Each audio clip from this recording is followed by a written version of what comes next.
Hello दोस्तों, आज की इस वीडियो हम बात करने वाले हैं यूपी पुलिस एसआई यानी सब इंस्पेक्टर का आपका एग्जाम हो चुका है, रिजल्ट आने वाला है। तो रिजल्ट आने से पहले स्टूडेंट्स के लिए इंपॉर्टेंट फेजेस क्या रहते हैं, आपको क्या करना चाहिए।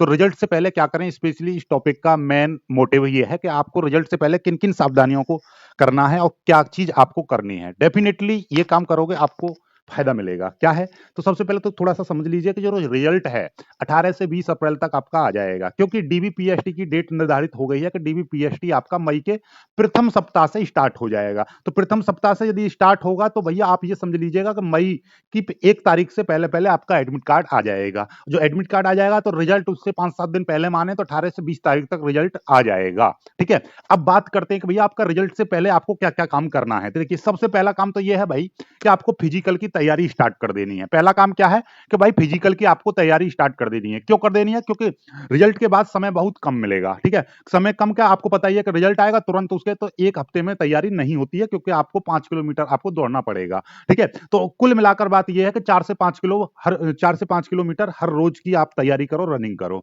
ठीक है, ऐसा ही में जो आपका फिजिकल है क्वालिफाइंग रहता है, उसका कोई नंबर नहीं मिलता, लेकिन उसको नेग्लेक्ट करोगे तो आप बाहर हो सकते हो। इसलिए इस चीज को अपने दिमाग में रखिएगा कि भाई आपको तैयारी करते रहना है। क्योंकि कभी कभी क्या होता है, आपके नंबर अच्छे रहते हैं लेकिन आप सोचते हो कि रिजल्ट आ जाएगा उसके बाद में मैं तैयारी करूं, तो होगा क्या कि आपको रिजल्ट से बाहर कर दिया जाएगा, तो फिर दिक्कत हो जाएगी। यानी कि आपका मतलब मेडिकल उसे रनिंग से बाहर हो गए या फिजिकल में आप बाहर हो गए किसी भी कारण से, तो जिंदगी भर रिग्रेट रहेगा कि आपने थोड़ी तैयारी नहीं की। ठीक है, इसलिए आप आज से अभी से मेहनत स्टार्ट कर दीजिए, रनिंग स्टार्ट कर दीजिए। ठीक है, दूसरा काम है कि भैया डॉक्यूमेंट वेरिफिकेशन जब होगा तो डॉक्यूमेंट वेरिफिकेशन के लिए जो भी डॉक्यूमेंट्स हैं वो अभी से तैयार रखो। ऐसा नहीं कि आपका डॉक्यूमेंट वेरिफिकेशन के समय पर आपके कुछ डॉक्यूमेंट पूरे ही नहीं है, इसीलिए 10वीं 12वीं और ग्रेजुएशन की मार्कशीट आप अपने आप रखिएगा। कास्ट सर्टिफिकेट यदि आपने लगाया है तो वो, ठीक है, निवास प्रमाण पत्र डोमिसाइल लगाया है, करेक्टर सर्टिफिकेट और आधार कार्ड, मतलब जो भी है आपकी जन्म तिथि सभी में एक जैसी होनी चाहिए, माता पिता का नाम एक जैसा होना चाहिए। मतलब यह है कि आप अपने जितने भी डॉक्यूमेंट हैं तो डॉक्यूमेंट वेरिफिकेशन के लिए सारे डॉक्यूमेंट अभी से रेडी रखिए। कोई भी दिक्कत है तो अभी उसमें करेक्शन या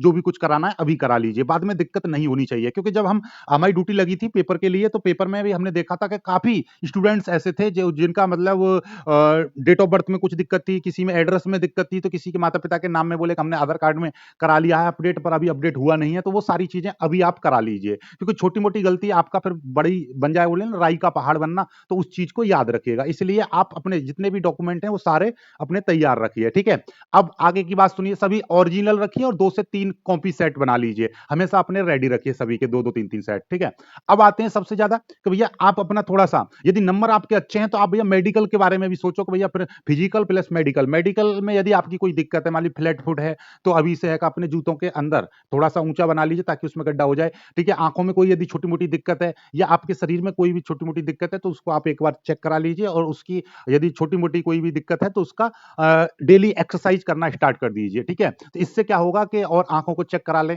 ठीक है, विजन आप चेक करा लें, विजन का कोई इश्यू नहीं रहना चाहिए। मतलब यह है कि आप अपना यदि छोटी मोटी कोई समस्या है तो उसकी आप एक्सरसाइज से अभी सही हो सकता है, इसलिए आप अभी से उसको वो करिए। ठीक है, अब रिजल्ट आने के बाद, ठीक है, रिजल्ट आने के बाद आपको क्या करना है, इन चीजों को भी ध्यान रखिए। रिजल्ट आने के बाद भैया आप अपना कट ऑफ एनालाइज करिए। कट ऑफ एनालाइज का मतलब पुरानी भर्तियों में देखो कि रिजल्ट के बाद में जब फिजिकल होता है, फिजिकल के बाद में फाइनल लिस्ट में कितने नंबर बढ़ते हैं, तो उतने ही लगभग अब बढ़ेंगे। ठीक है, और अपने कॉन्फिडेंस को हमेशा बनाए रखें, चाहे आपके नंबर कम आ रहे हैं या ज्यादा आ रहे हैं, लेकिन अपना कॉन्फिडेंस कभी भी कम नहीं होने देना है। ठीक है, और अब फिर ये स्ट्रेटेजी बनानी है। कौन सी स्ट्रेटेजी बनानी है कि फिजिकल को अपना हाई लेवल पर ले जाओ। ठीक है, तो फिजिकल को हाई लेवल पर ले जाएंगे। ठीक है, डॉक्यूमेंटेशन में कोई भी गलती ना रखें, और मेडिकल हमेशा मेडिकल फिटनेस पर एक्स्ट्रा ध्यान दें। ठीक है, अब आगे की बात करते हैं, यदि इस बार सिलेक्शन ना हो तो फिर क्या करना है। मान लीजिए आपका नंबर ना आए, रिजल्ट में नंबर ना आए तब, तो ये बहुत अहम हो जाता है। ठीक है, तो बिल्कुल भी टेंशन नहीं लेना है। क्यों? क्योंकि देखिएगा, अभी यूपीएसआई का आपने पेपर दिया, इसमें नंबर नहीं आया, तो यूपी कांस्टेबल,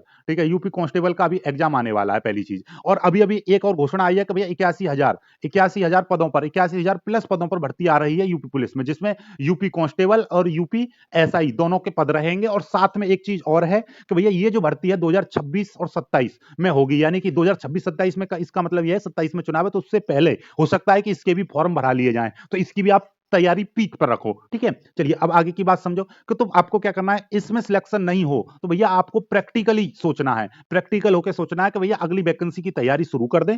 ठीक है, वीक सब्जेक्ट को आइडेंटिफाई करें, मतलब यह है कि इस भर्ती से आप सीखो कि आपने कहां कहां पे गलती की है। ठीक है, कौन सा सेक्शन आपका वीक रहा है और कौन सा सेक्शन आपका मजबूत रहा है। जो वीक रहा है उस पर ज्यादा ध्यान देना है आपको। तो सबसे पहले वीक सब्जेक्ट, वीक टॉपिक को आपको आइडेंटिफाई करना है। ठीक है, फिर उसके मॉक टेस्ट देने हैं और उसी की रिवीजन स्ट्रेटेजी बनानी है, उसी को ज्यादा पढ़ना है। तो कुल मिलाकर बात यह है कि ये जो आप यदि इसमें असफल हो जाते हो तो उस असफलता का कारण छांट लेना और फिर उस पर ज्यादा ध्यान देना, ताकि अगली बार उस कारण से आप सक्सेसफुल होने से ना रोको। ठीक है, चलिए आगे की बात करें और फाइनल एडवाइस ये है भाई।